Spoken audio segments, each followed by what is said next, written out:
Hello बच्चों, कैसे हैं आप। मैं आपका विज्ञान अध्यापक बलजीत सिंह। कल हमने 8वीं कक्षा के पाठ नंबर 6 से एक प्रयोग के द्वारा ये सीखा था कि कोई भी वस्तु जलती है तो उसके लिए ऑक्सीजन की आवश्यकता होती है। बिना ऑक्सीजन के कोई वस्तु नहीं जलती है। ये प्रयोग जो है, जैसा कि ये चित्र के अंदर दिखा रखा है, ये प्रयोग हमने कल पढ़ा था। इसी के आगे आपने ये सुना होगा कि किसी व्यक्ति को कपड़े यदि उसके आग पकड़ लेते हैं तो उसकी आग बुझाने के लिए हम क्या करते हैं, उसको जिस तरह से ये चित्र में दिखा रखे है, एक कंबल लपेट देते हैं उसके चारों, तो उस व्यक्ति की आग जो है वो बुझ जाती है। ऐसा क्यों होता है? आग क्यों बुझ जाती है?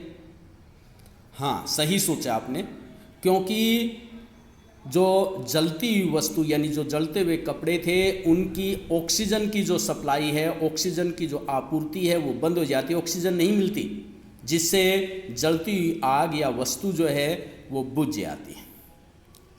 ये नीचे एक जंगल की आग के बारे में बता रखा है। गर्मियों के मौसम में विशेष रूप से जंगलों में भयानक आग जो है वो लग जाती है।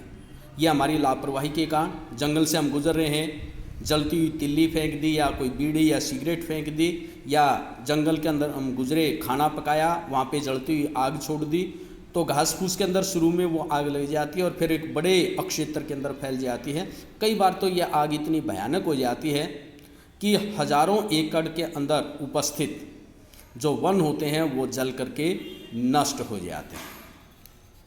अब इसके पश्चात दहन के लिए दूसरी आवश्यक शर्त, पहली थी हमारी ऑक्सीजन होना चाहिए जलने के लिए, दूसरी शर्त है कोई भी वस्तु तब जलती है जब उसको उसके ज्वलन ताप तक गर्म कर दिया जाए। जिस ताप पे कोई चीज़ जलती है उस ताप तक गर्म करेंगे तभी जा करके वो जलेगी। जैसा ही दिखा रखे हैं, माचिस की तीली है, क्या वो अपने आप जल जाती है? बिल्कुल भी नहीं।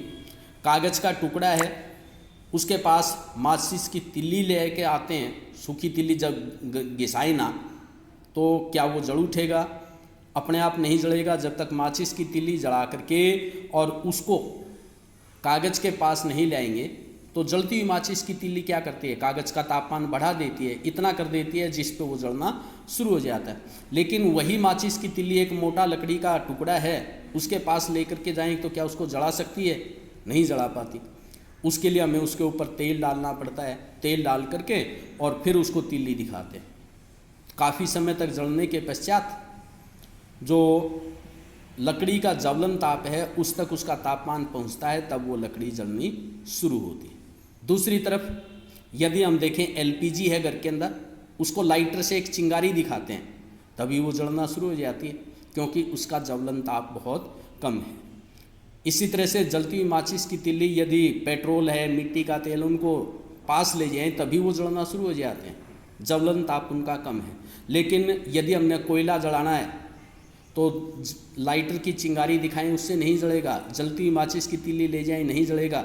उसको कागज़ वगैरह लगा करके पहले उसको उसके ज्वलन ताप तक गर्म करेंगे, जिस ताप पर वो आग पकड़ता है उस ताप तक गर्म करेंगे तभी जा करके वो आग पकड़ता है। तो वो निश्चित तापमान, वह न्यूनतम ताप जिस पर कोई पदार्थ जलने लगता है उसका ज्वलन ताप कहलाता है।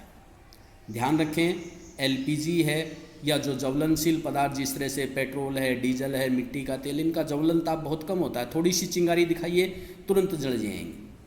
मोमबत्ती है, उसको माचिस की तिल्ली से जला सकते हैं, लेकिन लकड़ी का टुकड़ा है, मोटा लट्ठा है, उसको माचिस की तिल्ली से हम नहीं जला सकते। इसके पश्चात देखें, आपने देखा होगा कि बर्तन के अंदर, जलते हुए स्टोव के ऊपर यदि कोई बर्तन रखा है और उसके अंदर तेल वगैरह रखा है, वो लंबे समय तक यदि नीचे आग जलाते रहते हैं तो वो भी आग पकड़ लेता है। एक ये नीचे प्रयोग दिखा रखा है, दो कीप बनाई, एक के खाली है, दूसरी कीप के अंदर इसने पानी डाला, दोनों को गर्म करता है मोमबत्ती के ऊपर। तो आप क्या सोचते हैं, कौन सी कीप जलेगी, कौन सी कीप नहीं जलेगी? बिल्कुल सही सोचा, जो खाली कीप है इसका कागज़ तुरंत आग पकड़ लेगा, लेकिन दूसरी तरफ जिसके अंदर पानी डाला हुआ है कीप में, यह आग नहीं पकड़ेगा। पानी गर्म हो जाएगा लेकिन कीप आग नहीं पकड़ी। क्यों? क्योंकि मोमबत्ती जितनी ऊष्मा इसको कीप को देगी, वो गर्मी आगे पानी को दे देता है। और कीप का या जो कागज़ है उसका तापमान इसके ज्वलन ताप तक नहीं पहुंचता, इतना गर्म नहीं होता कि ये कागज़ जलना शुरू हो जाए। दूसरी तरफ यहाँ पे मोमबत्ती जो ऊष्मा देती है, गर्मी देती है, वो सीधी कागज़ को मिलती है, जिसके कारण से ये कागज़ जल्दी ही गर्म होकर के जल उठता है। तो पानी को हम कागज़ के अंदर भी गर्म कर सकते हैं। ये प्रयोग आप अपने घर पे करके देख सकते हैं। इस तरह की कीप बना करके घर के ऊपर ये प्रयोग आप करके देखिए। तो ये ऐसे पदार्थ जिनका ज्वलन ताप बहुत ही कम होता है, जो आसानी से आग पकड़ लेते हैं, उनको हम कहते हैं ज्वलनशील पदार्थ। जिस तरह से अभी मैंने बताया था, पेट्रोल है, डीजल है, अल्कोहल है, एलपीजी है, सीएनजी है, ये ज्वलनशील पदार्थ की श्रेणी में आते हैं। इनको बड़े सुरक्षित रूप से रखना होता है ताकि ये किसी चिंगारी के संपर्क में ना आ जाएं और आग ना पकड़ें। धन्यवाद बच्चों, आज का इतना ही।